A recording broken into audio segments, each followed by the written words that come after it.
नमस्कार, news night में आप सभी का स्वागत है। मैं हूं आपके साथ आरेंद्र। संसद में आज राहुल गांधी के एक बयान पर गतिरोध हो गया। पूर्व सेना प्रमुख जनरल नरवणे के एक अप्रकाशित बयान को कोट करने के मामले में लोकसभा में जमकर हंगामा हुआ। लोकसभा अध्यक्ष से लेकर सत्ता पक्ष के लोगों ने नियमों के विरुद्ध राहुल गांधी के बयान पर आपत्ति जताई तो राजनीति गर्मा गई। क्या है पूरा मामला, करेंगे इस खबर पर विस्तार से चर्चा। बताएंगे संसद के विधायी कामकाज में क्या हुआ खास। होगी बात एसआईआर के मुद्दे की, जिसकी प्रक्रिया के खिलाफ ममता बनर्जी विरोध जताते हुए आज दिल्ली के चुनाव आयोग भी पहुंची। इसके अलावा भी होंगी देश दुनिया की हर जरूरी और महत्वपूर्ण खबर। शुरुआत हेडलाइंस के साथ। लोकसभा में राहुल गांधी के चीन पर दिए बयान पर जोरदार हंगामा। राजनाथ सिंह, अमित शाह और किरण रिजिजू ने आपत्ति जताई। सदन को गुमराह करने का लगाया आरोप। लोकसभा की कार्रवाई कल तक स्थगित।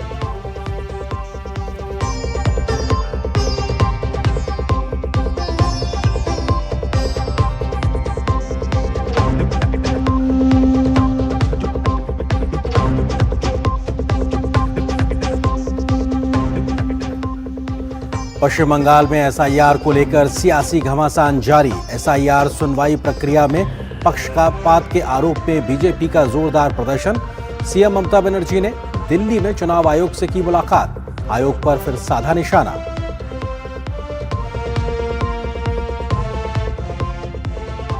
भारतीय शेयर बाजार में बम्पर उछाल। सेंसेक्स करीब 1000 अंक मजबूत। इंफ्रा और ऑटो शेयरों में किया बाजार में तेजी का नेतृत्व।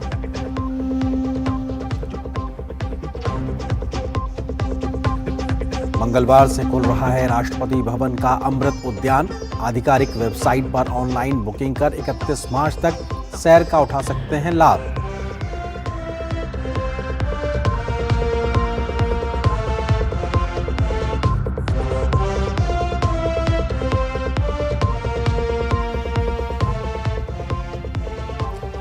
गाजा मिस्र के बीच स्थित राफाह बॉर्डर क्रॉसिंग को आंशिक खोला गया। फिलहाल 50-50 लोगों को आने जाने की इजाजत। ईयू ने बताया शांति की दिशा में ठोस कदम।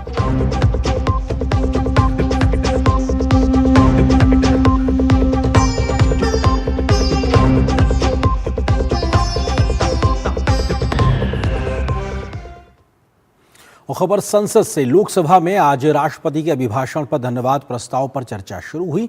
इस विषय पर बोलते हुए राहुल गांधी ने चीन को लेकर एक बयान दिया, जिसको लेकर सदन में बवाल मच गया। राहुल गांधी ने पूर्व सेना प्रमुख के बयान को सदन में रखना चाहते थे तो सरकार की ओर से लगातार ये पूछा गया कि ये बयान आखिर प्रकाशित कहां हुआ है। लेकिन राहुल गांधी इस बयान के प्रकाशित होने और उसकी स्पष्टता सत्यता को लेकर सदन में कोई दस्तावेज नहीं कर सके, जिसके बाद नियमों का हवाला देकर सरकार की ओर से लगातार राहुल गांधी के बयान का विरोध किया गया। इस पूरे बयान के दौरान लोकसभा स्पीकर ने भी कई बार व्यवस्था दी, लेकिन राहुल गांधी ने चेयर की व्यवस्था को ना मानते हुए लगातार अपने बयान को देने पर अड़े रहे। राष्ट्रपति द्रौपदी मुर्मू के अभिभाषण पर चर्चा के दौरान लोकसभा में उस वक्त हंगामा मच गया जब विपक्ष के नेता राहुल गांधी ने डोकलाम में चीन के मुद्दे का जिक्र किया। राहुल गांधी ने पूर्व आर्मी चीफ नरवणे की उस अप्रकाशित किताब का हवाला दिया जिस पर सत्ता पक्ष ने आपत्ति जताई। सदन में नोकझोंक के बीच लोकसभा अध्यक्ष ओम बिरला ने व्यवस्था देते हुए कहा कि कोई भी उन तथ्यों का जिक्र नहीं कर सकता जो प्रमाणिक न हो। अखबार की कटिंग पर और अखबार की कटिंग के अलावा उन चीजों पर मेंशन नहीं कर सकते जो कोई ऑथेंटिक नहीं है। ये हमेशा यहाँ की सदन की परंपरा है। रक्षा मंत्री राजनाथ सिंह ने भी इस बात पर आपत्ति उठाई और कहा कि नेता प्रतिपक्ष राहुल गांधी प्रमाणिक तथ्यों को सदन के सामने नहीं रख रहे हैं। जिस किताब का उल्लेख वह कर रहे हैं वह किताब आज तक प्रकाशित ही नहीं हुई है। ये उल्लेख कहां से कर रहे हैं मैं ये जानना चाहता हूं। सदन को गुमराह करने की कोशिश न करें और यहां अनावश्यक बातों का उल्लेख नहीं किया जाना चाहिए। राहुल सत्ता पक्ष के बार बार आपत्ति जताने और लोकसभा अध्यक्ष के दखल के बाद भी राहुल गांधी बोलते रहे, जिसके बाद लोकसभा की कार्रवाई हंगामे के बीच स्थगित कर दी गई। Because he has raised the issue about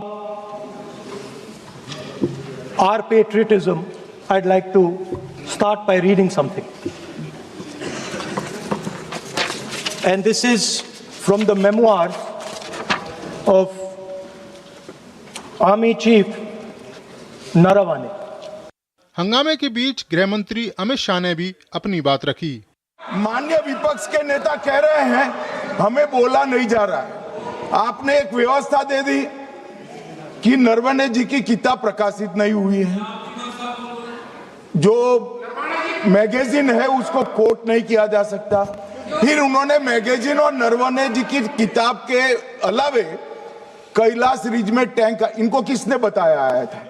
संसदीय कार्य मंत्री किरेन रिजिजू ने भी कहा कि सदन नेता प्रतिपक्ष को सुनना चाहता है, लेकिन राहुल गांधी राष्ट्रपति के अभिभाषण को छोड़कर उन बातों को उठा रहे हैं जिनकी कोई प्रामाणिकता नहीं है। लीडर ऑफ ऑपोजिशन खुद ही नियम नहीं मानते हैं, स्पीकर का रूलिंग को नहीं मानते हैं, सदन कैसे चलेगा? यहाँ मर्जी से आप अपना रूल तो नहीं बना सकते, रूल बनाया हुआ है, मानना पड़ेगा। 4 बजे एक बार फिर हंगामे के चलते सदन की कार्रवाई नहीं चल पाई। ये पहली बार नहीं है जब राहुल गांधी पर संसदीय नियमों को दरकिनार कर अपनी बात सदन में रखने का आरोप लगा हो। शैलेंद्र मिश्र के साथ नीरज सिंह, डीडी न्यूज, दिल्ली। तो लोकसभा में नियमों के विरुद्ध जाकर राहुल गांधी द्वारा बयान देने के मुद्दे पर संसद के अंदर और बाहर जमकर राजनीतिक बयानबाजी देखने को मिली। बीजेपी ने राहुल गांधी पर संसदीय नियमों और लोकसभा स्पीकर की व्यवस्था नहीं मानने का आरोप लगाया और तो देश विरोधी एजेंडा चलाने की बात भी कही। इस बीच बीजेपी ने पूर्व सेना प्रमुख जनरल नरवणे का डोकलाम विवाद के बाद एक वीडियो जारी किया, जिसमें उन्होंने स्पष्ट किया था कि भारत की एक एक इंच जमीन सुरक्षित है। लोकसभा में नेता प्रतिपक्ष राहुल गांधी के चीन पर दिए गए बयान पर राजनीति गर्मा गई है। राहुल गांधी ने पूर्व सेना प्रमुख एमएन नरवणे के हवाले से लोकसभा में चीन को लेकर जो बात कही, उसको लेकर संसद के अंदर और बाहर से तीखी प्रतिक्रिया सामने आई है। बीजेपी ने राहुल गांधी पर संसद के नियमों की अवहेलना करने और देश विरोधी एजेंडा चलाने का आरोप लगाया है। लोकसभा स्पीकर के रूलिंग के बाद राहुल गांधी जी बार बार सेम गलती दोहराया जा रहा है। स्पीकर साहब ने फिर से उनको कहा कि व्यवस्था बना दिया गया है, रूलिंग हो चुका है, अब आगे बढ़ी है। स्पीकर की रूलिंग 389 ये कहता है रूल बुक में कि जो स्पीकर ने कह दिया वो फाइनल है, न उसके ऊपर भरोसा है, न आर्टिकल 349 जो रूल बुक है उस पर भरोसा है, न 352(2) पर भरोसा है, न 353 पर है। तो जब किसी चीज पर भरोसा ही नहीं है, नियम को तोड़ रहे थे, सभा अध्यक्ष के बार बार आग्रह पर वो इस ढंग का बयान दे रहे थे और मैं इसको कहूंगा कि अनुशासनहीनता था। हालांकि जिसका उदाहरण देकर राहुल गांधी ने बयान देकर बखेड़ा खड़ा कर दिया, वही पूर्व सेना प्रमुख एमएन नरवणे का डोकलाम मुद्दे पर दिया गया बयान बीजेपी ने सोशल मीडिया पर शेयर किया है, जिसमें उन्होंने कहा है कि भारत की एक एक इंच जमीन सुरक्षित है। We have not lost out in any territory. We are where we were before this whole thing started. But as a result of this agreement, it has been reached on the principle of mutual and equal security. So I think that should be the way we look at this whole disengagement process.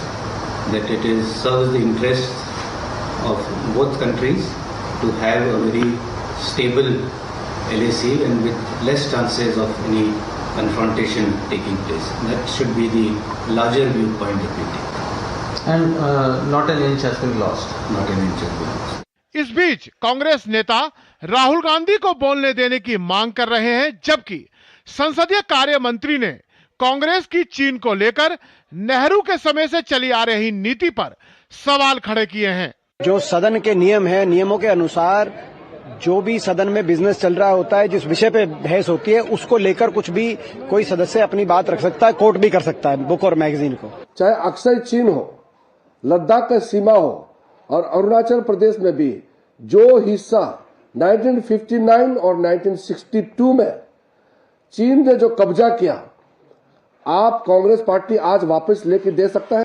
BJP पहले भी कई मौके पर नेहरू के समय से लेकर कांग्रेस के मौजूदा नेतृत्व पर चीन प्रेम का आरोप लगाती रही है और सोनिया गांधी से लेकर राहुल गांधी के ऊपर चीन के साथ साठगांठ की बात कहती रही है। ऐसे में एक बार फिर राहुल गांधी ने लोकसभा में बयान देकर राजनीति गरमा दी है।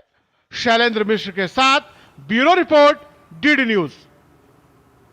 और इसी बड़ी खबर पे हम करेंगे चर्चा। इससे जुड़ा है आज का हमारा विशेष राहुल का बयान संसद में संग्राम, क्योंकि लोकसभा में चर्चा के दरमियान राहुल गांधी के इस बयान पर संग्राम मच गया राजनीतिक रूप से। इस विषय पे बात करने के लिए खास मेहमानों का पैनल मेरे साथ मौजूद है। उनका परिचय आपसे कराते हैं। अनिरुद्ध प्रताप सिंह है, प्रवक्ता भारतीय जनता पार्टी के। अजय वर्मा जी हैं, नेता कांग्रेस पार्टी के। वरिष्ठ पत्रकार शेखर अय्यर जी, आप तीनों का स्वागत है।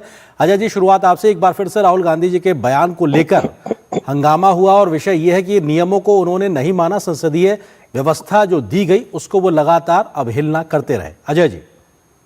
नमस्कार आर्यन प्रताप जी। देखिए, भारतीय संविधान देश में बाबा साहब के संविधान से चलेगा, भारत के संविधान से चलेगा, चाहे वो हिंदुस्तान हो या लोकतंत्र में आम आदमी हो या संसद हो।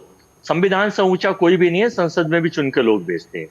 आज सीधा सीधा लोकसभा में जब नेता प्रतिपक्ष आर्टिकल 19 फ्रीडम ऑफ स्पीच, अभिव्यक्ति की स्वतंत्रता, भारत का संविधान का आर्टिकल 19 हमें देता है, उसके तहत लीडर ऑफ ऑपोजिशन अपनी कोई बात अगर रख रहे थे तो सरकार की कलई उसमें खुल रही थी, सरकार की नैतिकता उसमें गिर रही थी, तो तुरंत ही माननीय गृह मंत्री जी खड़े हो जाते थे, कभी तुरंत माननीय राजनाथ सिंह जी रक्षा मंत्री खड़े हो जाते थे। अब मोदी साहब वहां बैठे हुए सब ये देख रहे थे। आप कहते हैं कि साहब संसद है, संसद में अभिव्यक्ति की आजादी सबको है, कोई बात वो रख रहे हैं। जनरल मनोज नरवणे ने, वो सेना अध्यक्ष रहे हैं। भारतीय जनता पार्टी सेना को अपमानित करने का काम करती है, चाइना को रेड कारपेट देती है। गलवान के 19 जवान जो हमारे शहीद हो गए और जो कर्नल बी संतोष की आत्माओं को अभी मुक्ति नहीं मिली है, वो आसमान और पृथ्वी के बीच में ही है। वो पूछते हैं बीजेपी के नेताओं से कि हमें मुक्त कब कराएंगे। अजय जी, सवाल तो यही था। अजय जी, सवाल तो यही था कि जो तमाम बातें अभी आप कह रहे हैं, उस समय राहुल जी कहना चाह रहे थे, इसकी ऑथेंटिसिटी क्या है, प्रामाणिकता क्या है, ये कहाँ है? और सदन में यही तो बात पूछी गई थी और उसी बात की प्रामाणिकता को ना देने की वजह से विषय खड़ा हुआ। विषय वही है आर्यन जी, मैं वही बताने जा रहा हूँ। क्योंकि आप एंकर हैं और मुझको बुलाया है, तो ये ऑब्जेक्टिव IAS का क्वेश्चन नहीं है कि यस और नो में जवाब दूं। मैं थोड़ा बताऊंगा तो सही। सर, लेकिन समय की सीमा का भी ध्यान रखेंगे। टेलीविजन में बैठ के हम लोग बात करते हैं। बस खत्म मैं कर। देखिए, चाइना के ऊपर जनरल मनोज नरवणे ने भास्कर में एक खबर भी छपी थी, जब ऑपरेशन सिंदूर चल रहा था, तो उन्होंने कहा था कि बीच में युद्ध रोक लेना, फिर ऐसा मौका नहीं मिलेगा। ये भी मनोज नरवणे और BP मलिक ने भी वो करी थी। तो ऐसा नहीं है, सरकार अपने सैनिकों पर भरोसा नहीं करती। अगर वो किताब अपनी छपने को कह रहे हैं, वो आर्मी के चीफ थे, तो एक साल अनिरुद्ध प्रताप जी, आप अपने सेना पे भरोसा नहीं करते और आप अभिव्यक्ति की आजादी को संसद में भी दबा रहे हैं, ऐसा आरोप आपके ऊपर लग रहा है। अनिरुद्ध जी। अरेंद्र जी, राहुल गांधी और कांग्रेस ये भारतीय जनता पार्टी और मोदी जी का विरोध करते करते कब राष्ट्र के विरोध पर, कब सेना के विरोध पर उतर आते हैं। ये इनका वैचारिक दिवालियापन है। इन लोगों के आप देखिए, जनरल नरवणे ने कई बार कई मंचों पर कहा कि देश की सेना की बहादुरी के लिए बात किया। दूसरी चीज, जिस मैगजीन की बात हो रही, मैं नहीं, शेखर जी बैठे हैं, इनसे पूछ लीजिए कारवां मैगजीन का काम क्या था, कितनी कितनी बार उसने माफी मांगी। फेक स्टोरी, प्रोपोगंडा का तो मैगजीन मास्टर है।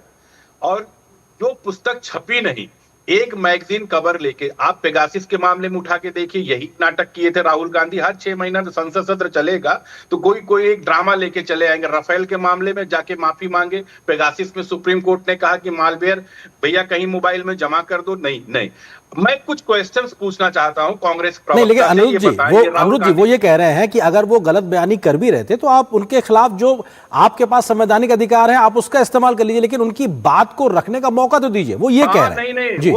नहीं, एक बात बताइए, कोई कहे कि नहीं ये पेड़ जो है जड़ ऊपर है, पेड़ नीचे है, कोई सेना के ऊपर लेके कुछ भी बोल दे, कोई कल को कोई कागज लेके आए कह दे ये आदमी पागल घोषित हो गया, हमारा लीडर ऑफ अपोजिशन ये ऐसे है, वो ऐसे, ऐसी चर्चा नहीं होती है। वो पार्लियामेंट है, 1 घंटे का 1.5 करोड़ रुपया जनता के पैसे खर्चा होता है। वहां ये थोड़ा कनर्गल बातें कुछ भी आप करते चले जाए, उसका ऑथेंटिसिटी लेके आइए ना। आप leader of Pakistan, sorry leader of opposition है आप, तो कम से कम आप कुछ प्रामाणिकता के साथ बात करिए ना। टीवी डिबेट में अगर आप बैठते हैं तो वहां भी प्रामाणिकता से बात किया जाए, तो वो तो पार्लियामेंट है, वहां पे आप बताइए नहीं कि पुस्तक ऐसे है, ये ऐसे, ऐसी मैगजीन को लेके। मैं तो कुछ प्रश्न जो इनके खुद के हैं, भाई आप एक बात बताइए कि 2005-6 में राजीव गांधी फाउंडेशन को चंदा मिलता है चाइना दूतावास से, 2008 में सीपीसी के साथ समझौता करते पाकिस्तान चाइना में जाके राहुल गांधी और कांग्रेस पार्टी। 2009 में क्या होता है, 2008 में क्या होता है, डेमचौक में किस तरीके से गतिविधि होती है, डेमचौक पे जो किला होता है उसको ढहा दिया जाता है और आप पीएलए अपना सेंटर बना देता है, 250 किलोमीटर के अंदर घुस आता है। और इनकी आदत क्या बन चुकी है, 2017 में जब क्या कहते हैं डेमलॉक में ये स्थिति चल रही थी, उस टाइम पर राहुल गांधी ने क्या किया, चीनी दूतावास में भारत का जो एम्बेसडर था, मतलब चीन का जो एम्बेसडर था भारत में, उनसे जाके मिलते हैं। 2019 में मानसरोवर की यात्रा पे जाते हैं, ना आप लीडर ऑफ अपोजिशन उस टाइम रहते हैं, ना कुछ भी आप रहते हैं। आपको कौन से सा वेलकम ट्रीट वहां मिलता है, कम्युनिस्ट पार्टी के नेता मिलते हैं, चीन के अधिकारी मिलते हैं। 2022 में जब तवांग पे झड़प हो रही थी तो भारत की सेना के ये विरोध करते हैं। आपके नानाजी नेहरू जी ने ठीक है, मैं आ रहा हूं आपके पास। शेखर जी, सवाल ये है कि राजनीति से इतर संसदीय परंपरा और नियम के तहत उस अगर पैमाने पे देखा जाए तो आज जो हुआ वो क्या है? शेखर जी देखिए, परंपरा यही परंपरा है कि कोई भी विषय उठाने के लिए स्पीकर की परमिशन चाहिए और कोई भी डॉक्यूमेंट अगर आप ये कर रहे हैं उसको ऑथेंटिकेट करना होगा। और नंबर 3, अगर स्पीकर कोई रूलिंग देते हैं उस रूलिंग मैंडेटरी है, सबको मानना पड़ेगा। स्पीकर एक बार कह देते हैं कि ये कागज या ये कागजात या डॉक्यूमेंट आप उठा नहीं सकते, इसका मतलब वो ड्रॉप करके आगे बढ़ना चाहिए। देखिए विषय क्या था, विषय था मोशन ऑफ थैंक्स राष्ट्रपति के अभिभाषण पर, उस पर ये सुरक्षा के बारे में बात कर रहे थे। उस किताब जो अभी तक रिलीज नहीं हुई है, मिनिस्ट्री ऑफ डिफेंस ने परमिशन नहीं दी है, उस किताब की कुछ छपी है उस मैगजीन में। अब वो किताब की ये एक्चुअल पार्ट है कि नहीं, वो जो छपा है वो ऑथेंटिकेट कौन करेगा? यही तो पूछ रहे थे हमारे रक्षा मंत्री। रक्षा मंत्री पूछ रहे थे भाई वो किताब की जो जिक्र कर रहे हैं वो किताब आई नहीं है। अच्छा, दूसरी बात देखिए, ये तो हो गया वो मामले को लेकर, लेकिन लगातार राहुल जी स्पीकर की जो रूलिंग है उसको मान नहीं रहे। लेकिन ऐसा कभी नहीं हुआ है जब से पार्लियामेंट शुरू, जब भी रूलिंग हुआ है, कभी विपक्ष के हो सकता है, कभी विपक्ष के साथ होगा, कभी सरकार के खिलाफ भी हो सकता है, कई बार हुआ है, लेकिन हमेशा यही रिवाज रही है, उसको मान लेते, उसको कोई विरोध नहीं करता है। लेकिन यहाँ पर स्पीकर की रूलिंग कुछ भी हो, मैं जो बोल रहा हूँ वही बोलूंगा। ये देखिए, एक मेच्योर्ड लीडर ऑफ ऑपोजिशन की ये नहीं होती। देखिए ये बात। और तीसरी बात, एक्चुअल विषय पर हम आए जी, जिस विषय को लेकर, मतलब विषय तो सब जानते ही है, उस समय भी ये जिक्र हुआ था।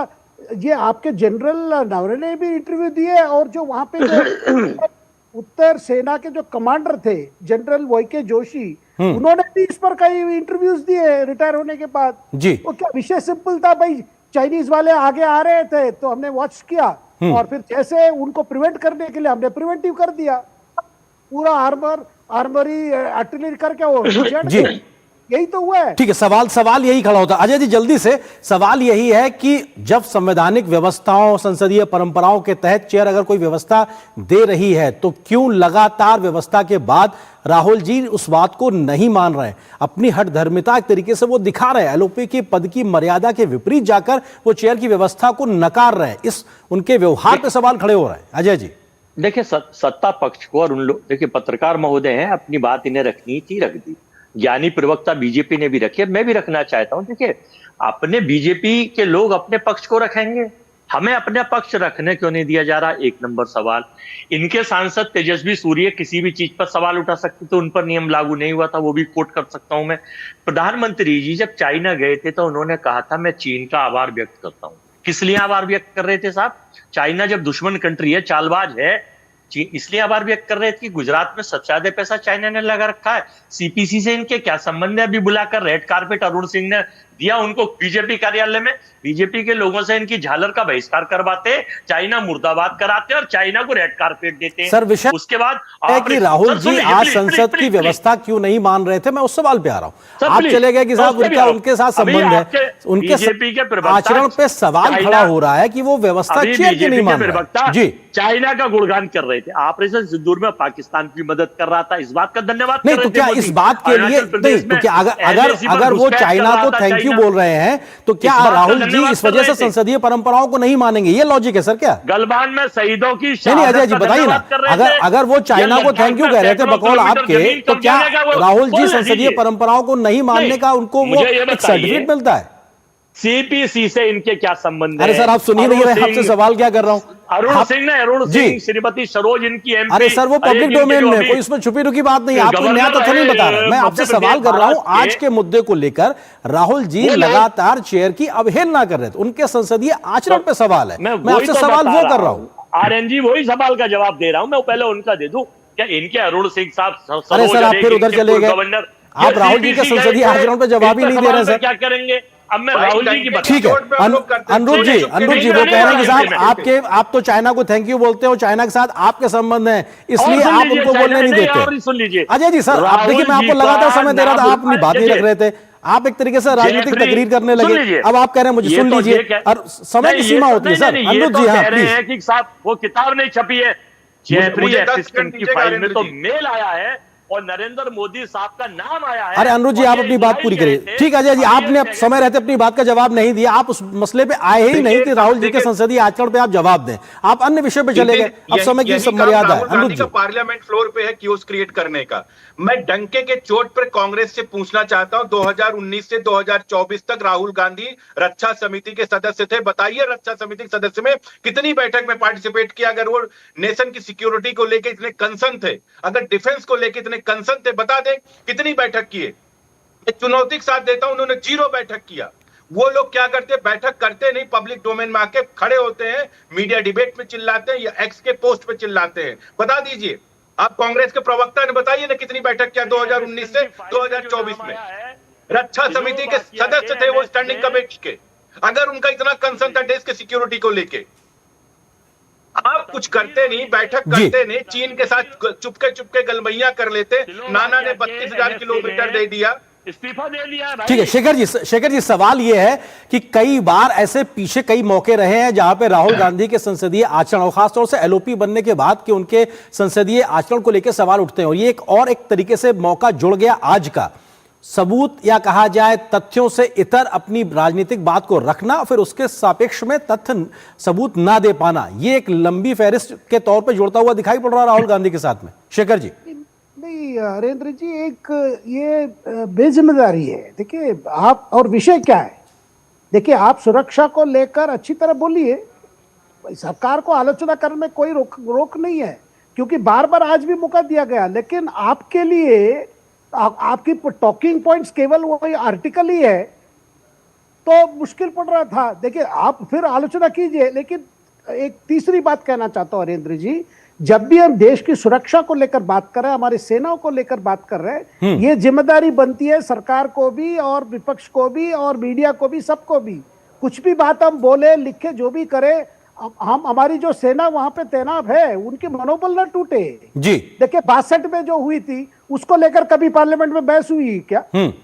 वो जो इंक्वायरी हुई थी हेंडरसन, आपके हेंडरसन ब्रुक्स और भगत जी का जो कमिटी बनी थी, जो आर्मी ऑफिसर्स थे, वो कभी बहस नहीं हुआ। कभी ये तय हुआ कि इसकी डिटेल्स हम पार्लियामेंट में डिस्कस नहीं करेंगे। देखिए ये एक रिवाज रही है, और इस विषय को लेकर, सुरक्षा को लेकर ऑपोजिशन कई बातें हो सकती है, वो अपनी तरीके से रख सकते हैं। ठीक है अजय जी अगर जल्दी से अगर आप इस बार फिर से जवाब देना चाहें राहुल जी के संसदीय आचरण पर जो सवाल खड़ा हो रहा है उसको लेकर। अजय जी जल्दी से। सर 10 सेकंड कुछ और बोलूंगा, उसके बाद दूंगा, आप इजाजत दें तो बोलू नहीं। सर समय सीमा है, अगर आप इस मुद्दे पे जवाब दे तो बेहतर होगा। केवल 10 सेकंड। अमेरिका का यौन शोषण अपराधी जेफरी एप्स्टन जो कुख्यात है, उसके नाम आने के बाद स्लोवाकिया के एमएनएस ने इस्तीफा दिया है। इस्तीफा सर आप कहां पहुंच गए एप्स्टीन फाइल्स में, जिसकी कोई वो तथ्यात्मक उस सब चीजों का है ही नहीं, आप कहां पहुंच जाते हैं? सर फिर वही है कि आपसे राहुल जी का सवाल पूछते हो, कहां पर आप एप्स्टीन में चले गए? अनुरुद्ध जी जल्दी से। वो ये कह रहे हैं कि साहब आप असल मुद्दों से बात करने नहीं देते हैं, आप इधर उधर ले जाते हैं। वो ये कह रहे हैं। ठीक है अनिरुद्ध जी, जल्दी से, थोड़ा समय सीमा है। अनिरुद्ध जी, देखिए कांग्रेस की यही आदत है, एक फेक नैरेटिव, प्रोपोगंडा की पॉलिटिक्स, सिंसियर पॉलिटिक्स इनको करने की आदत नहीं है, ना इनको पता है सिंसियर पॉलिटिक्स कैसे की जाती है। एक नंबर के झूठे और मक्कार टाइप की पॉलिटिक्स करते, वैचारिक दिवालियापन इन लोगों के अंदर घुस चुका है। इनके नाना 32,000 किलोमीटर उठा के चीन को दे देते हैं, नाती बैठ के चुपके चुपके जब यहाँ भारत की सेना उनके साथ झड़प कर रही तो उनके साथ बैठ के डिनर कर रहे थे 2017 में। भैया 2019 में आप मानसरोवर क्या करने गए थे? इतने बड़े तीर्थ यात्री नहीं है। बाप बाबरी माँ पादरी बैठे तीर्थ यात्रा करने गए और पता चल रहा है कम्युनिस्ट के लोगों से बैठ के मिल रहे, और यहाँ पे 2022 में कह रहे हैं सेना के लोग पिट रहे हैं गजब गजब। और आप अपने 2008, 2009, 2012 के नहीं बता रहे हैं कि 250 किलोमीटर में अतिक्रमण हुआ था? नहीं अतिक्रमण हुआ था। आप बता दीजिए अगर इतना चबाजी घाटी में हुआ था नहीं हुआ था। कांग्रेस के प्रवक्ता तैयारी ठीक है। कांग्रेस की चीन की नीति को लेकर बीजेपी लगातार हमलावर, वही बात एक बार आप फिर से अनिरुद्ध जी कह रहे। फिलहाल वक्त इतनी अनुमति दे रहा, तीनों मेहमानों का शुक्रिया हमारे साथ जुड़ने के लिए, इस खबर पर विस्तार से बात करने के लिए शुक्रिया। और यहां पर एक छोटे से ब्रेक के लिए रुकते हैं। ब्रेक के उस पार जब वापस आएंगे कुछ और महत्वपूर्ण खबरों से आपको रूबरू कराएंगे।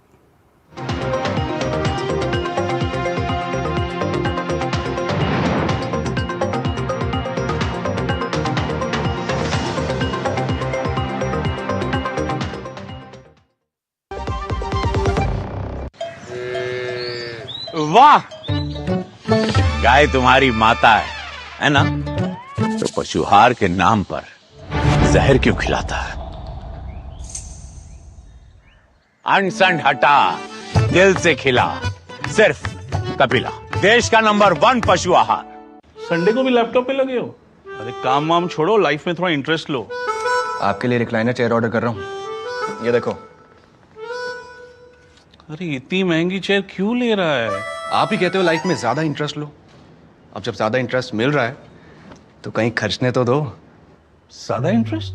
स्टेबल मनी पे घर बैठे एफडी कराएं और पाएं 1% तक इंटरेस्ट। स्टेबल मनी, इंडिया का FD booking app, download now. जब धरती चीर कर निकलता है लोहे का पत्थर और मिलता है मोंगिया के जोश से, फिर तपता है, पिघलता है और बनता है फौलाद। अब होता है सरिया सारी खूबियों के साथ। मोंगिया स्टील, मजबूत देश का मजबूत सरिया।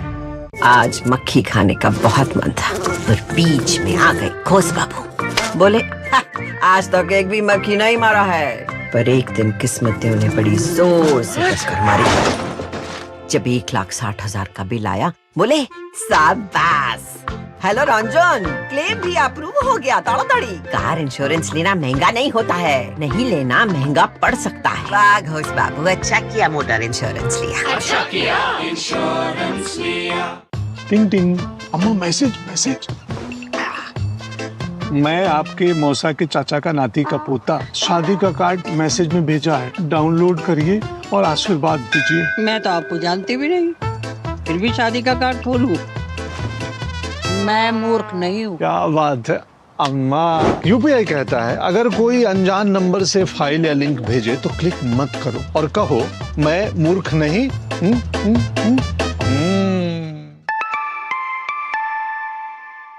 जाइए आप भी किसी का टेस्ट लीजिए। ओ हरी भैया, अरे वाह, खेतों में कौन सी फसल लगाए हो? 12 महीने कमा कर दे ऐसी फसल। क्या? मैंने नया व्यवसाय शुरू किया है। उसके लिए पैसे? इसमें किसी निवेश की जरूरत ही नहीं। अच्छा मुखिया जी। अरे मुखिया जी नमस्ते। अरे हरी, कब आ रहे हो? आप बस चलिए, मैं पहुंचता हूं। अब मैं LIC एजेंट हूं। LIC एजेंट बनो, अब बड़ा सोचो। हमारी वेबसाइट पर जाएं या अपनी नजदीकी LIC शाखा से संपर्क करें। गोल्डी छोले मसाले, जहाँ जाएं रिश्ते बनाएं। गोल्डी लाए हैं फ्रेश लॉक टेक्नोलॉजी, जो रखे मसालों को हर समय फ्रेश। संसद के बजट सत्र के दौरान सोमवार को राष्ट्रपति के अभिभाषण पर धन्यवाद प्रस्ताव पर चर्चा की शुरुआत हुई है। हालांकि लोकसभा में इस दौरान हंगामे के चलते कार्रवाई कई बार बाधित भी हुई। इसके बावजूद दोनों सदनों में प्रश्नकाल और शून्यकाल सुचारू रूप से चला। क्या कुछ सवाल और जवाब हुए, देखिए इस रिपोर्ट में।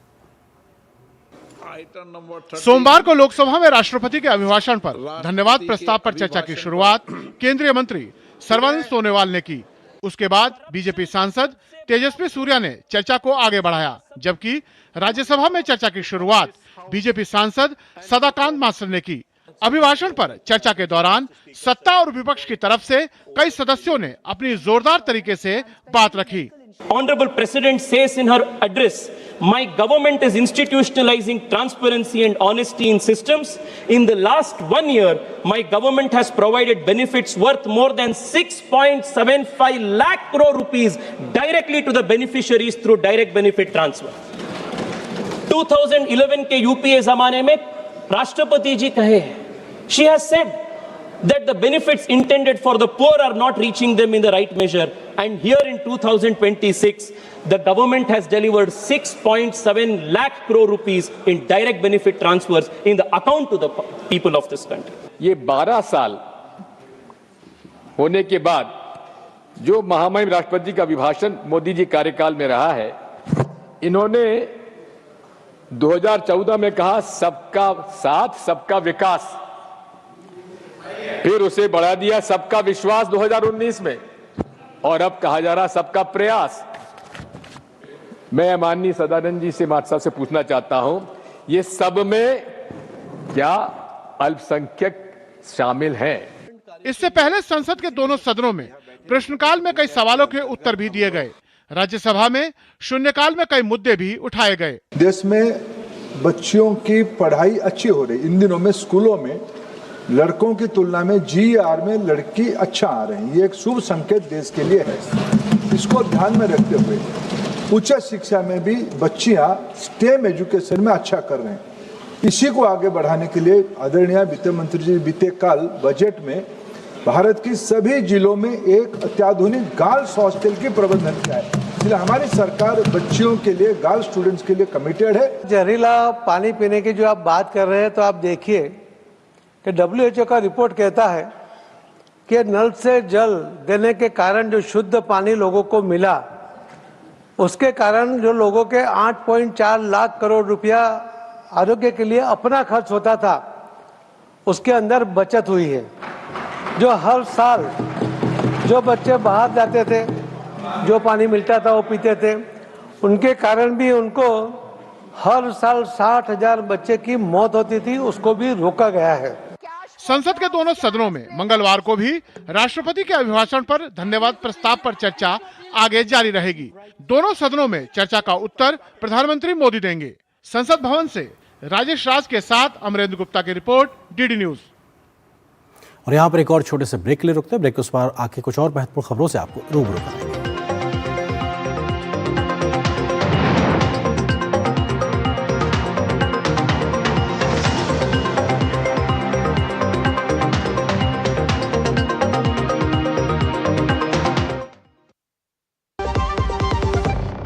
जन जन का रखे ध्यान, टीबी मुक्त भारत अभियान। इस अभियान का नारा टीबी संबंधित भेदभाव को मिटाओ, देश को टीबी मुक्त बनाओ। एक्टिव टीबी रोगी के करीबी संपर्क में आने से टीबी फैल सकता है, लेकिन नियमित उपचार शुरू होते ही टीबी रोगी से दूसरों में बीमारी का संक्रमण बंद हो जाता है। यहाँ तक कि सिर्फ हाथ मिलाने या टीबी रोगी के साथ समय बिताने से टीबी नहीं फैलता। तो बताइए आप, जब टीबी की जांच और उपचार है आसान, तो डर या भेदभाव की कैसी बात? ना शर्माना, ना घबराना, टीबी की जांच करवाना। टीबी के लक्षण होने पर तुरंत अपने नजदीकी निजी या सरकारी अस्पताल या आयुष्मान आरोग्य मंदिर में जाएं। इस संदेश को औरों तक पहुंचाकर आइए टीबी को जड़ से मिटाएं। हमें इन मरीजों को ज्यादा से ज्यादा जागरूक करने पर भी उतना ही ध्यान देना होगा। डाउनलोड करें टीबी आरोग्य साथी ऐप। स्वास्थ्य एवं परिवार कल्याण मंत्रालय द्वारा जनहित में जारी। बुद्धू, नई कार जीतने का मौका। वाओ, पापा को सरप्राइज दूंगी। बस थोड़ी सी तो उनकी डिटेल भरनी है। रुक जा बुद्धू। व्हाट? ऐसे पॉपअप से सावधान रहो, स्कैमर्स पर्सनल डिटेल्स का गलत यूज कर सकते हैं। तू समझ गई ना, रिलैक्स। पर कार जीत जाते तो पापा होमवर्क नहीं कराते। आरबीआई कहता है स्मार्ट बनो, कूल रहो। जब मनु अंकल अपनी स्कूटर बेचने निकले तो सोचा मैं भी गुड लक दे दूं। बोले अरे वाह, ये तो गुड लक हो गया। पर गुप्ता अंकल के बेटी ने सब गड़बड़ कर दिया। सॉरी अंकल, गलती से रिवर्स लग गया। मनु अंकल बोले कोई बात नहीं, गाड़ी पुरानी है पर हर साल मोटर इंश्योरेंस रिन्यू करवाता हूँ, मरम्मत कवर हो जाएगी। ये तो गुड लक हो गया। वाह मनु अंकल, अच्छा किया मोटर इंश्योरेंस लिया। अच्छा किया इंश्योरेंस लिया। मेरी पसंद, मेरी पसंद, मेरी पसंद, मेरी पसंद, हमारी पसंद, हम सबकी पसंद। मजबूत देश का मजबूत सरिया हो गया स्टील। टिंग टिंग, अम्मा मैसेज मैसेज। मैं आपके मौसा के चाचा का नाती का पोता, शादी का कार्ड मैसेज में भेजा है, डाउनलोड करिए और आशीर्वाद दीजिए। मैं तो आपको जानती भी नहीं, फिर भी शादी का कार्ड खोलूं? मैं मूर्ख नहीं हूँ। क्या बात है अम्मा। यूपीआई कहता है अगर कोई अनजान नंबर से फाइल या लिंक भेजे तो क्लिक मत करो और कहो मैं मूर्ख नहीं।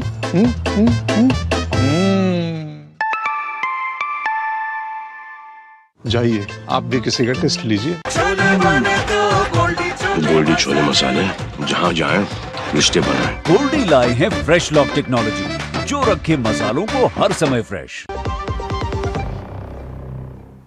इंटरनेशनल मॉनेटरी फंड यानी आईएमएफ ने एक लिस्ट जारी की है और उन देशों का जिक्र किया है जो दुनिया की आर्थिक व्यवस्था में ज़्यादा योगदान दे रहे हैं, यानी कि जिन देशों की अर्थव्यवस्था में, वैश्विक अर्थव्यवस्था में ज़्यादा योगदान है। और इस लिस्ट में भारत का स्थान अमेरिका से काफ़ी ऊपर रखा गया। इस रिपोर्ट के आने के बाद में एलन मस्क ने भी भारत की अर्थव्यवस्था और भारत की आर्थिक नीतियों की तारीफ की। इस खबर के बाद में बीजेपी ने राहुल गांधी के बीते दिनों दिए गए बयान डेड इकोनॉमी को लेकर उन पे कटाक्ष किया और सवाल किया कि जब कभी भी भारत की तारीफ होती है, भारत कुछ बेहतर करता है, तो राहुल गांधी को पसंद नहीं आता है। प्रधानमंत्री नरेंद्र मोदी के नेतृत्व में देश तेजी से विकास पथ पर अग्रसर है। इसका ताजा उदाहरण आईएमएफ के ताजा अनुमान है, जिनमें दुनिया की अर्थव्यवस्था में बड़े बदलाव की ओर इशारा किया गया है। इंटरनेशनल मॉनेटरी फंड ने वैश्विक आर्थिक वृद्धि में योगदान देने वाले देशों की सूची में भारत को अमेरिका से आगे रखा है। मस्क ने आईएमएफ के जनवरी 2026 के अनुमान पर आधारित एक चार्ट सोशल मीडिया पर साझा करते हुए लिखा, शक्ति का संतुलन बदल रहा है। एलन मस्क की टिप्पणी चर्चा का विषय बन गई है। इस चार्ट में 2026 में ग्लोबल रियल जीडीपी ग्रोथ में योगदान देने वाले शीर्ष 10 देशों को दर्शाया गया है। चार्ट में चीन को पहले, भारत को दूसरे और अमेरिका को तीसरे स्थान पर रखा गया है। आईएमएफ के मुताबिक चीन और भारत मिलकर इस वर्ष वैश्विक आर्थिक वृद्धि में 43.6% का योगदान देंगे, जिसमें अकेले भारत का हिस्सा 17% रहेगा। चीन का योगदान 26.6% रहेगा। इसके मुकाबले अमेरिका का योगदान सिर्फ 9.9% रहने का अनुमान है। इस रिपोर्ट के बाद सरकार की आर्थिक नीतियों की बार बार आलोचना करने वाले कांग्रेस नेता राहुल गांधी एक बार फिर निशाने पर हैं। केंद्रीय वित्त मंत्री निर्मला सीतारमण ने बजट 2026-27 पर युवा संवाद में बोलते हुए वैश्विक विकास में भारत के बढ़ते योगदान पर प्रकाश डाला और एलन मस्क की टिप्पणी का हवाला देते हुए विपक्ष पर जमकर हमला बोला, तो वहीं बीजेपी भी राहुल गांधी पर हमलावर है।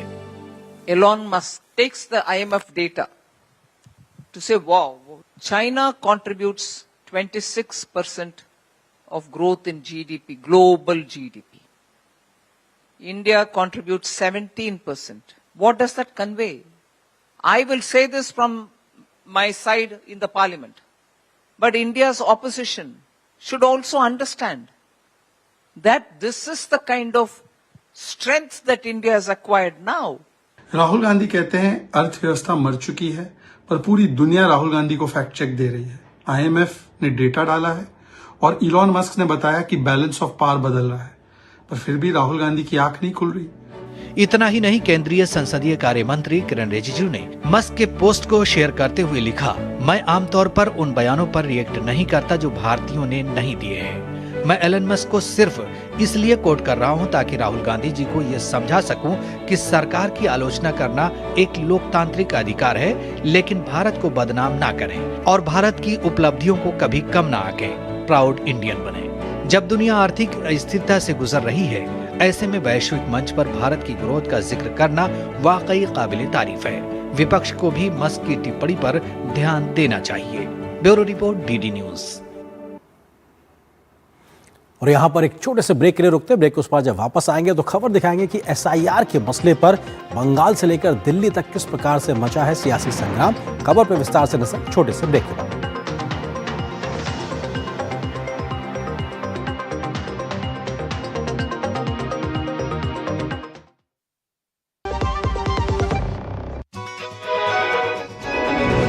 इस बार परीक्षा पे चर्चा का होगा एक नया रूप, कुछ नई जगहें और एक नया सफर बच्चों तक पहुंचने का, उनकी कहानियों से जुड़ने का।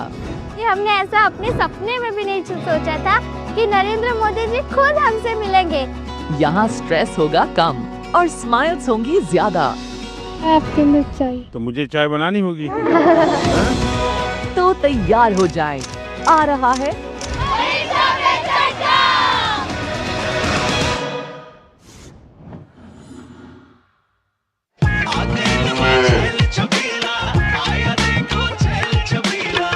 एक कपिला। अरे भाई सब एक ही जैसा होता है। ये लो साधारण पशु आहार।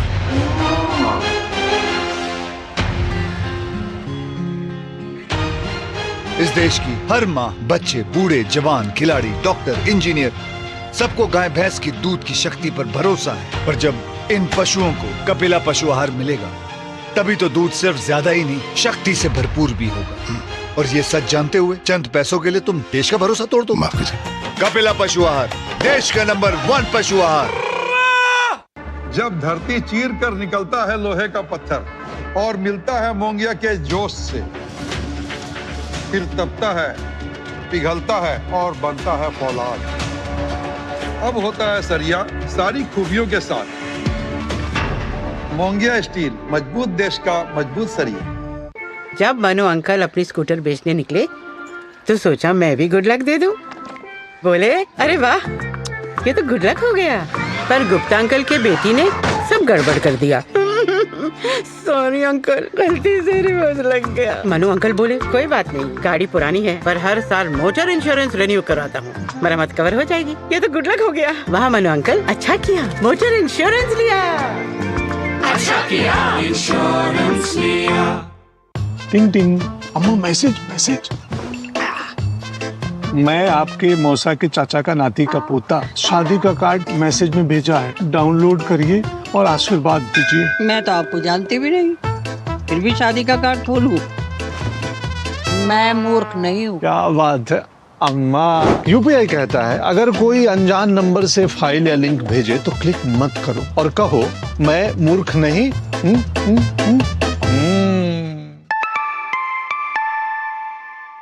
जाइए आप भी किसी का टेस्ट लीजिए। गोल्डी छोले मसाले, जहाँ जाए रिश्ते बनाए। गोल्डी लाए हैं फ्रेश लॉक टेक्नोलॉजी, जो रखे मसालों को हर समय फ्रेश।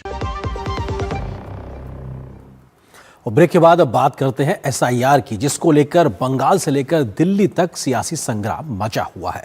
ममता बनर्जी SIR के विरोध को लेकर आज दिल्ली पहुंची और उन्होंने मुख्य चुनाव आयुक्त से एक तरीके से मुलाकात की और SIR को लेकर जो उनकी आपत्तियां थी उन्होंने विस्तार से दर्ज कराई और दिल्ली में एक प्रकार से उन्होंने कोशिश की इस पूरे मसले पर एक नैरेटिव खड़ा करने की, आखिर SIR की प्रक्रिया में किस प्रकार की स्थितियां खराब हैं। तो वहीं बीजेपी ने पूरे बंगाल में SIR को लेकर विरोध प्रदर्शन इस बात को लेकर किया कि ममता बनर्जी की सरकार, TMC और उनको समर्थन करने वाले बंगाल के कुछ अधिकारी SIR की प्रक्रिया को लेकर भ्रम फैलाने की कोशिश कर रहे हैं ताकि इस प्रक्रिया पर सवाल खड़े होते रहे, जिसका सियासी फायदा उनको मिल सके। इन तमाम घटनाओं के बीच में SIR की प्रक्रिया लगातार फिलहाल बंगाल सहित 12 राज्यों में जारी है।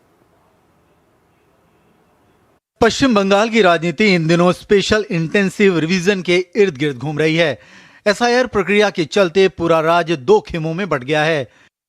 एक तरफ मुख्यमंत्री ममता बनर्जी अपनी पार्टी तृणमूल कांग्रेस के साथ इस प्रक्रिया को राजनीतिक हथियार बताकर चुनाव आयोग के खिलाफ मोर्चा खोल चुकी हैं, तो दूसरी तरफ भारतीय जनता पार्टी ने SIR को पारदर्शिता का कदम बताते हुए इसे रोकने वालों के खिलाफ सड़क पर उतर आई है।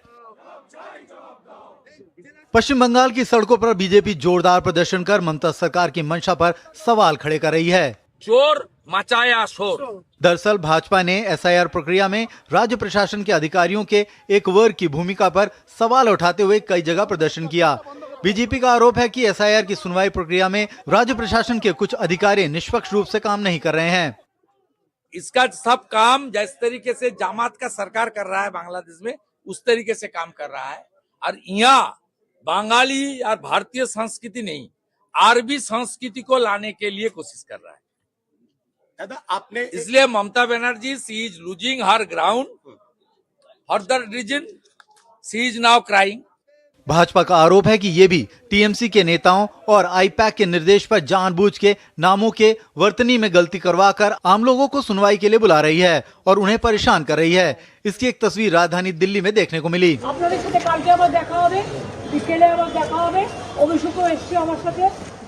इतना ही नहीं, ममता बनर्जी ने आरोप लगाया कि बंग भवन में रुके हुए पश्चिम बंगाल के लोगों को दिल्ली पुलिस परेशान कर रही है, जिसे भाजपा ने सियासी ड्रामा करार दिया।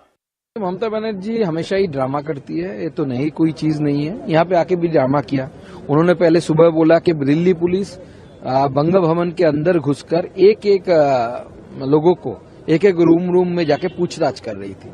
तो हमने तो बोला कि आप सीसीटीवी फुटेज निकाल के दिखाओ क्या कर रही थी दिल्ली पुलिस। दिल्ली पुलिस हर भवन पे, कोई भी स्टेट का हो, भवन में जाता है उसकी सुरक्षा को देखभाल करने के लिए, और पुलिस ने बहुत अच्छा व्यवस्था रखा है ममता बनर्जी का सेफ्टी सिक्योरिटी को लेकर। एसआईआर को लेकर सियासी तपिश के बीच दिल्ली की कड़ाके की ठंड में पश्चिम बंगाल की मुख्यमंत्री ममता बनर्जी मुख्य निर्वाचन आयुक्त ज्ञानेश कुमार से मिलने दिल्ली भी पहुंच गईं। एसआईआर की प्रक्रिया का विरोध दर्ज कराते हुए फिर शिकायत का पिटारा खोल दिया।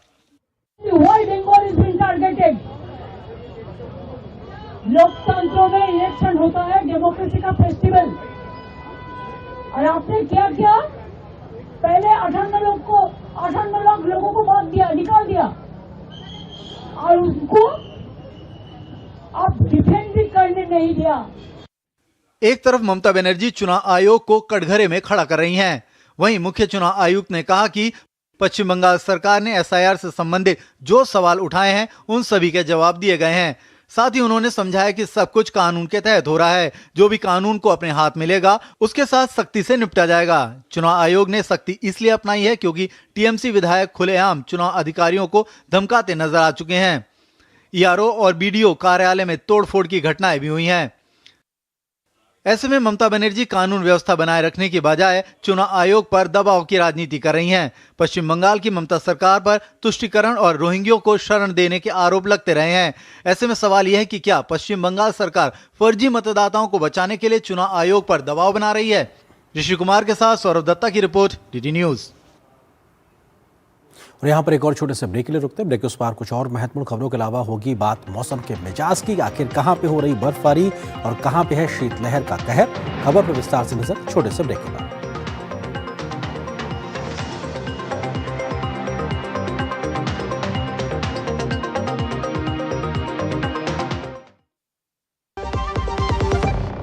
संडे को भी लैपटॉप पे लगे हो? अरे काम वाम छोड़ो, लाइफ में थोड़ा इंटरेस्ट लो। आपके लिए रिक्लाइनर चेयर ऑर्डर कर रहा हूँ, ये देखो। अरे इतनी महंगी चेयर क्यों ले रहा है? आप ही कहते हो लाइफ में ज्यादा इंटरेस्ट लो। अब जब ज्यादा इंटरेस्ट मिल रहा है तो कहीं खर्चने तो दो। ज्यादा इंटरेस्ट? स्टेबल मनी पे घर बैठे एफडी कराएं और पाएं 8% तक इंटरेस्ट। स्टेबल मनी, इंडिया का FD booking app, download now. विभाग अनेक, कंप्लेंट बॉक्स 1।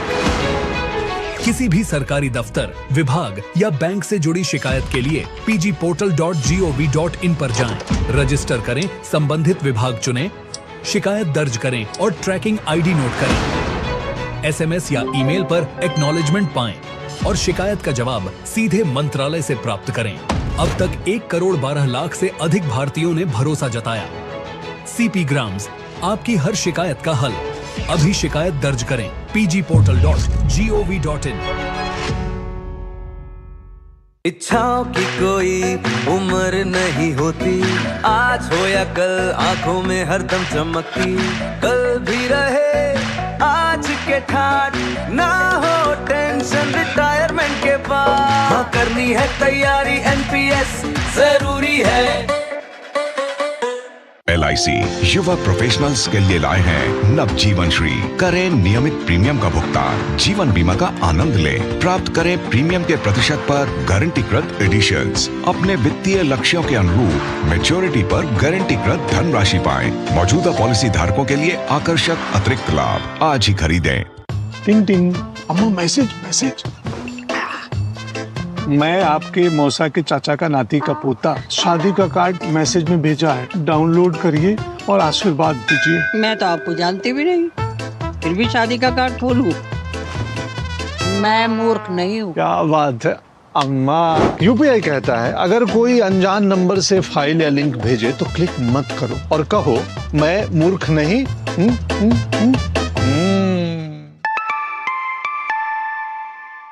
जाइए आप भी किसी का टेस्ट लीजिए। आज मक्खी खाने का बहुत मन था और बीच में आ गए घोष बाबू। बोले आज तक एक भी मक्खी नहीं मारा है, पर एक दिन किस्मत ने उन्हें बड़ी जोर से टक्कर मारी। जब 1,60,000 का बिल आया, बोले शाबाश। हेलो रंजन, क्लेम भी अप्रूव हो गया ताड़ाताड़ी। कार इंश्योरेंस लेना महंगा नहीं होता है, नहीं लेना महंगा पड़ सकता है। वाह घोष बाबू, अच्छा किया मोटर इंश्योरेंस लिया। अच्छा किया इंश्योरेंस लिया। गोल्डी छोले मसाले, जहाँ जाए रिश्ते बनाए। गोल्डी लाए हैं फ्रेश लॉक टेक्नोलॉजी, जो रखे मसालों को हर समय फ्रेश। बजट के अगले दिन यानी आज भारतीय शेयर बाजार में जोरदार उछाल देखने को मिला। सेंसेक्स करीब 944 अंक चढ़कर 81,666 पर बंद हुआ, जबकि निफ्टी 263 अंकों की मजबूती के साथ 25,088 अंक पर बंद हुआ। इंफ्रा और ऑटो सेक्टर्स ने बाजार की अगुवाई की, जहां निफ्टी इंफ्रा 2.26% तो वहीं ऑटो 2.13% ऊपर बंद हुए।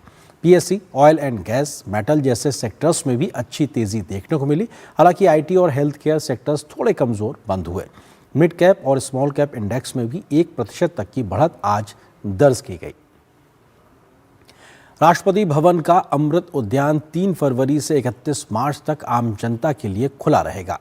हफ्ते में सोमवार को छोड़कर बाकी सभी 6 दिन लोग सुबह 10 बजे से शाम 6 बजे तक अमृत उद्यान में घूमने जा सकते हैं।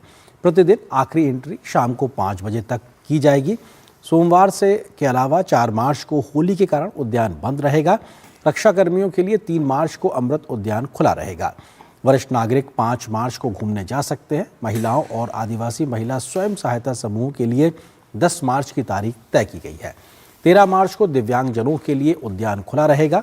अमृत उद्यान में बुकिंग और एंट्री मुफ्त है। ऑनलाइन बुकिंग राष्ट्रपति भवन की आधिकारिक वेबसाइट पर जाकर की जा सकती है। विजिटर्स सिर्फ ऑनलाइन मोड से ही टिकट बुक कर सकते हैं। गौरतलब है कि रविवार को राष्ट्रपति द्रौपदी मुर्मू ने अमृत उद्यान शीतकालीन वार्षिक संस्करण 2026 का उद्घाटन किया है।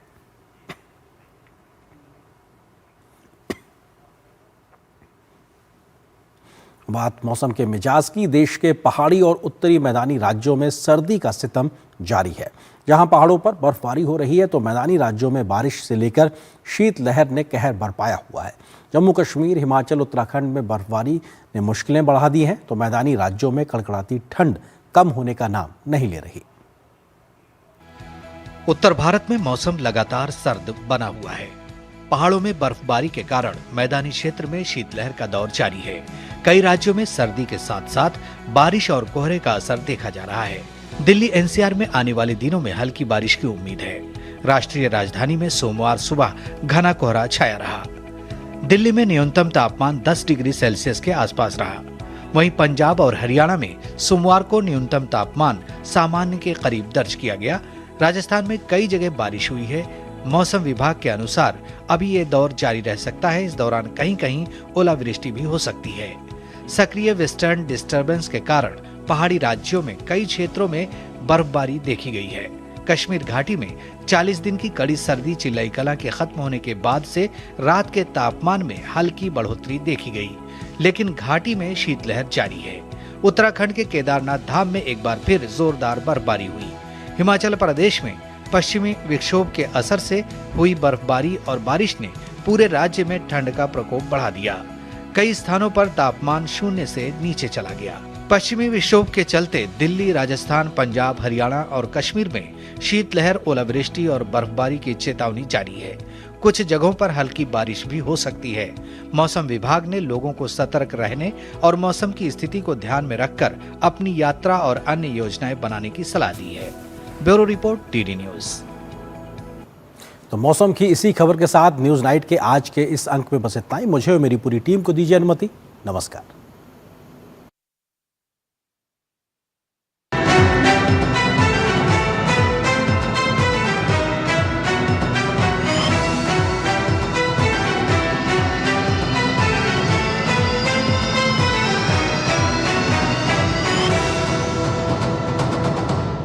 न्यूज नाइट के प्रायोजक थे LIC, हर पल आपके